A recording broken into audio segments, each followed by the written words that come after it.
सत्ता को लेकर के। लेकिन मुझे हमेशा लगता है कि यह पत्रिका एक असाधारण चित्त से उपजी संपादन कला की फलश्रुति है। और जब मैं असाधारण चित्त से उपजी संपादन कला की फलश्रुति कह रहा हूं, तो इसको याद दिलाना चाहता हूं कि व्योमेश पत्रिका और सभा से जुड़ने के पहले हिंदी कविता के एक युवा कवि के रूप में अपने को स्थापित कर चुके थे और रंग कर्म से बहुत गहराई से जुड़े हुए थे। तो इनकी जो मेधा रही, मैंने इनको बचपन से बड़ा होते देखा है और बहुत अच्छा लगता है जब इनकी प्रतिभा इसे कहते हैं कि कभी कभी आकाशचारी हो जाती है, आकाश मार्गी हो जाती है, लेकिन जमीन इनकी हमेशा काशी की होती है। ये खास बात है। उड़ान बहुत ऊंची है लेकिन जमीन इनकी काशी की है और वही असल में इनके जमीर का पुख्ता प्रमाण भी है। तो लेखक को अपने भूगोल से विन्यस्त होना चाहिए। इस पूरी पत्रिका में काशी का भूगोल है, यानी ये जो नागरी है काशी के भूगोल में विन्यस्त पत्रिका है। आप काशी को भुला करके, काशी को अलग करके इस पत्रिका को पढ़ ही नहीं सकते। और इसका कारण यह है कि जिस कौशल से संपादित की गई है उसका स्वभाव ही बहुवचनात्मक है, इसलिए यह पत्रिका पूरी तरह से बहुवचनात्मक स्वरूप की पत्रिका है। आप देखेंगे कि इसमें क्या नहीं है। बनारस का जो वर्तमान लोक समाज है, लोक संस्कृति है, वो इसमें जीते जागते रूप में दिखाई देती है। यह किताब लोक लय में लीन होने की किताब है और लीन होने का मतलब विलीन होना नहीं है, लोक लय को संदर्भ देना है। ऐसा नहीं कि लोक लय में लीन हो गए संगीत की तरह फिर उसी को गा रहे हैं, बजा रहे हैं। इनके मीटर्स बदलते रहते हैं, इसलिए लोक लय को इन्होंने नया संदर्भ देने की कोशिश की इस पत्रिका में। और जब संदर्भ देते हैं आप किसी भी जीवन की लय को, तभी आप आने वाले भविष्य को रेखांकित कर पाते हैं और तभी उसको एक बौद्धिक ताप और तेवर दे पाते हैं। यह पत्रिका एक बौद्धिक ताप और तेवर से जुड़ी हुई पत्रिका है। उसको छोड़ करके हर लेख में काशी की समकालीन बौद्धिकता का स्वरूप दिखाई देता है। अपनी परंपरा के भीतर समकालीनता की पहचान कैसे की जाती है, परंपरा के भीतर, वह इस किताब में आपको दिखाई देगा। परंपरा पृष्ठभूमि में है लेकिन समकालीनता, वर्तमान में काशी जिन संदर्भों से पहचानी जाती है वो सारे संदर्भ इस पत्रिका में है। और यही कारण है कि देखिए ये होता कब है, ये होता तब है जब परंपरा या अतीत आपके लिए आनंद मूलक हो। याद रखिए, परंपरा जब आनंद मूलक होती है तो समकालीन समाज लोकतांत्रिक होता है। यानी परंपरा को छोड़ करके समकालीन समाज को लोकतांत्रिक आप नहीं बना सकते। और आपकी समकालीनता अगर अवसादग्रस्त रहेगी तो आपकी जो परंपरा होगी वो बहुत ही कुटिल स्वरूप में आपके सम्मुख आएगी। इसलिए इस किताब में समकालीनता की जो आनंद मूलक ध्वनियां हैं उसके माध्यम से आप देखेंगे कि परंपरा की जो विस्मृत चीजें हैं वो बिल्कुल समझ क्रिस्टल क्लियर, एकदम हस्तामलवक बिल्कुल सामने दिखाई देती हैं। उसका संदर्भ में एक दो संदर्भ दूंगा, बाकी पत्रिका पढ़ेंगे आप जानेंगे। ये अभी जब इसका नया संस्करण आ रहा है, पूरी पुस्तकाकार मोटी किताब जो आएगी, इसके महत्व को आप तब देखिएगा। इसलिए अभी तो पत्रिका के रूप में सस्ती है, किताब छपेगी तो महंगी हो जाएगी।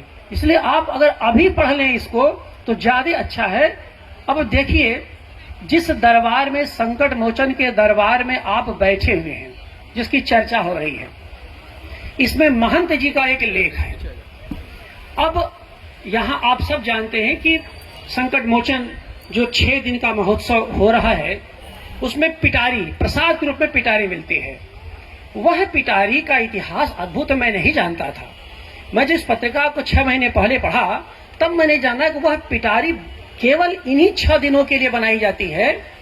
उसमें मालपुआ होता है, लड्डू होता है और नमकीन होता है। वह सिर्फ कलाकारों को दिया जाता है और प्रसाद स्वरूप कलाकारों के लिए बनता है। महंत जी ने लिखा है कि धीरे धीरे करके कलाकारों के साथ जो लोग आते रहे, क्योंकि ये लगा कि कलाकार आए उनको दे करके और अपने को अपनी जिम्मेदारी से अपने को मुक्त कर लीजिए, तो कहा कि धीरे धीरे इसमें संशोधन ये हुआ कि उनके परिवार तक यह पिटारी पहुंचाई जाए। और उस पिटारी का स्वाद अगर आपने लिया होगा तो संकट मोचन के इस महोत्सव कभी आप भूल नहीं सकते। बहुत लड्डू हमने खाए, संकट मोचन लड्डू खा, लेकिन उस लड्डू का स्वाद तो ऐसा रहता है कि 4-6 दबा जाइए तो भी कोई फर्क नहीं पड़ता। हाँ, तो ये अद्भुत रहता है उसका जो मालपुआ है। और डॉक्टर साहब तो हमारे मतलब ये कि माध्यम ही रहते हैं जिसके माध्यम से स्वाद हम लोगों को मिलता रहता है। एक चीज, अब राजेश्वर आचार्य को देखिए। राजेश्वर आचार्य का एक बड़ा लेख है और एकदम बनारसी तेवर के साथ है। अब उसमें एक संदर्भ आया है पान। अब आप जरा देखिए बनारसीपन को कैसे पहचानते इस पत्रिका में। कहा कत्था बाहर का, चूना बाहर का, जर्दा बाहर का, उसका सब बाहर का, पान बाहर का। तो बनारस का क्या है? लाली। तो बनारस की जो लालिमा बनारस की है, सामग्री सब बाहर की है। अब जरा बताइए कि जब लालिमा बनारस की है, तो यही लालिमा है जो बनारस को गरिमा देती है। तो बनारस की गरिमा में जो लालिमा है, बनारस कहीं से कुछ भी ले ले। जो मैंने बहुवचनात्मकता की बात कही, बनारस कुछ भी कहीं से ले ले, वो अपनी लाली में रंग देगा, आप उससे मुक्त हो नहीं सकते। और इसका बहुत बड़ा उदाहरण यह है कि भारतीय संस्कृत का जो वैविध्य मूलक स्वरूप काशी में दिखाई देता है। आप घाटों पर चले जाइए, हनुमान घाट से लेकर दशाश्वमेध से होते हुए और चले जाइए आदि केशव घाट तक चले जाइए। आप देखिए ना यहाँ की बस्तियों में कितनी सांस्कृतिक विविधताएं दिखती हैं, कितने लोग दिखाई देते हैं। यहाँ कौन नहीं आया? शंकराचार्य आए, रामानुजाचार्य आए, वल्लभाचार्य आए, रामानंद आए, कौन यहाँ नहीं आया? और 20वीं सदी का तो इतिहास बाहर के लोगों से आने से भरा हुआ, मराठों का पूरा इतिहास यहाँ से भरा हुआ है। ये मैं क्यों कह रहा हूं? मैं संकेत करना चाहता हूं प्रिय विजयनाथ मिश्र के उस घाटबाग विश्वविद्यालय का लेख की ओर। घाटबाग विश्वविद्यालय की अवधारणा एक आभासिक अवधारणा है, जिसके बारे में लोग मजाक में कहते हैं कि मैं इन्हें उसका मानद कुलपति कहता हूं और ये मुझे मानद संकाय प्रमुख कहते हैं। लेकिन आप देखिए 7 वर्षों में क्या स्वरूप लिया है वो, कि इस पत्रिका के 6 पृष्ठों में उसका संस्थागत स्वरूप आ गया है। और इस पत्रिका में छपने के बाद अक्सर टेलीफोन करके लोग पूछते हैं कि इसका कार्यालय बता दीजिए सर, उसमें प्रवेश की क्या प्रक्रिया है, नियुक्ति की प्रक्रिया भी बता दो तो अच्छा ही रहेगा। अब ये जो स्ट्रक्चर है और इतनी मार्मिकता से लिखा है उस विश्वविद्यालय की अवधारणा को लेकर, अद्भुत लिखा है कि वो धीरे धीरे करके कि वो जो मैं कहता हूं कि वह पद धारकों का विश्वविद्यालय नहीं है, पग धारकों का विश्वविद्यालय है। वहां पर कोई प्रोफेसर, डॉक्टर, इंजीनियर, प्रशासक, नेता कोई कुछ नहीं है, सब घाटिए हैं, सब घाटवाकर हैं। तो घाटवाक की संस्कृति को बनारस के संस्कृत से अलग करके आप नहीं समझ सकते। और ये जान लीजिए कि बनारस की गरिमा में, बनारस की सांस्कृतिक निजता में अगर एक तत्व कोई है तो बनारस का विजुअल है। बनारस का विजुअल जो आज है, यह विजुअल बनारस का सनातन है। आज टेक्नोलॉजी है, मीडिया है, माइक है, ध्वनियां हैं, तमाम सारी चीजें हैं।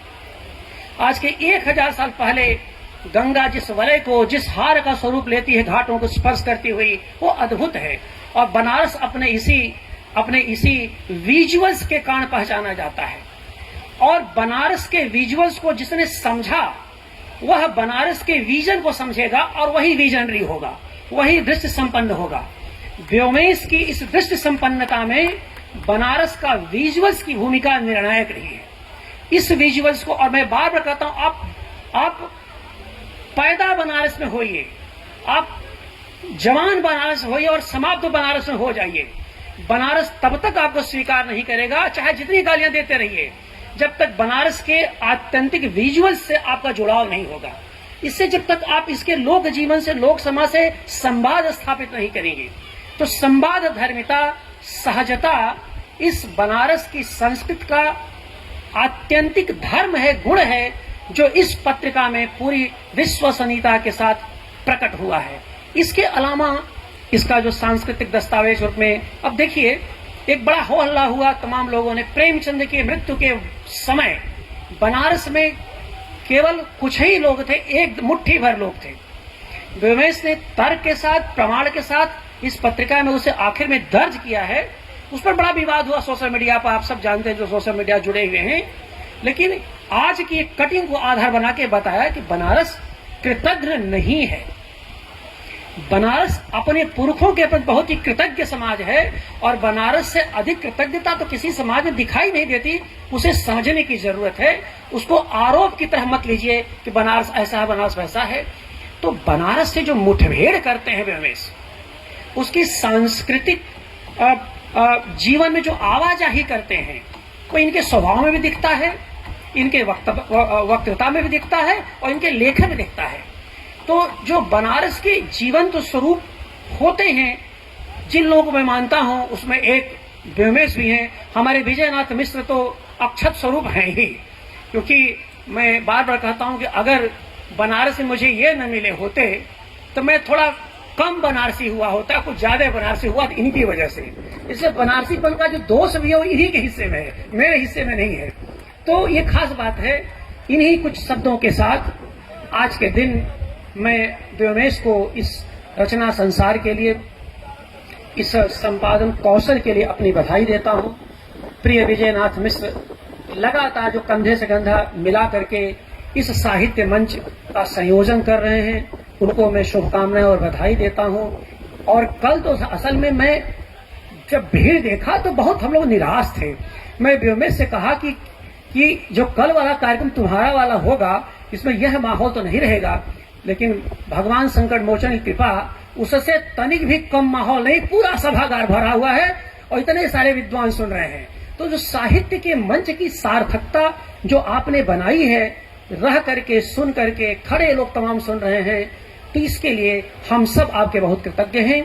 आने वाले जो शेष 4 दिन हैं, उस मंच पर 6 से 6:30, 7:30 के बीच कार्यक्रम होगा। अभी शिवमणि के ड्रम की आवाज आए और वो गूंज सुनाई दे और फिर हम सब उधर दौड़े, इसके पहले व्योमेश के लिए अभी समय है। तो अब मैं संचालक महोदय को माइक देता हूं कि व्योमेश को आत्म वक्तव्य के लिए आमंत्रित करें।